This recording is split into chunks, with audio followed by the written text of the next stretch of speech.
31 വയസ്സുള്ള മെച്ചേർഡായ ഒരു സീരിയൽ ആർട്ടിസ്റ്റായ, അതായത് ഒരു 10-15 വർഷം കൊണ്ട് ഇൻഡസ്ട്രിയിൽ നിൽക്കുന്ന അനുമോൾ എന്ന് പറഞ്ഞൊരു സ്ത്രീ, അവൾക്ക് ഈ പറഞ്ഞ ഈ ഒരു ഡ്രാമ മനസ്സിലാവുന്നില്ലേ?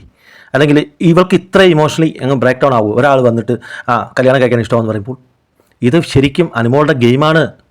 അതുപോലെ തന്നെ 5 വർഷം കൊണ്ട് ബിഗ് ബോസ് അലക്കി കുറിച്ച് പഠിച്ച അനീഷ് എന്ന് പറഞ്ഞ ഒരു ബ്രില്യൻ ഗെയിമർ ഇത് ഗെയിമാണെന്ന് മനസ്സിലാക്കാൻ ഇത്രയ്ക്കും മണ്ടന്മാരാണോ ഈ പറഞ്ഞ സമ്മറണ്ണൻ പോലുള്ള, അല്ലെങ്കിൽ രജിത് കുമാർ സാറ് പോലുള്ള പ്രഗത്ഭരായ ആൾക്കാർ?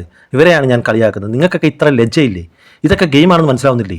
ഇവിടെ പണിയറിയാവുന്ന 3 പേരെ വന്നിട്ടുള്ളൂ. ഒന്ന് അനീഷ്, 2 അനുമോൾ, 1 ഷാനവാസ്. ഷാനവാസിനെ ഗെയിം തീർത്ത് വിട്ട് 70ാമത്തെ ദിവസം പൊട്ടിച്ചു വിട്ടു അനീഷ്.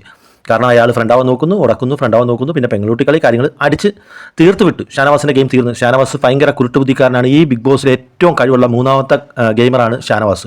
കുറേ മണ്ടത്തരങ്ങൾ പറ്റും, അത് വേറെ. പിന്നെ ഈ ബിഗ് ബോസിലെ ഏറ്റവും കഴിവുള്ള 2ാമത്തെ ഗെയിമറാണ് അനുമോൾ.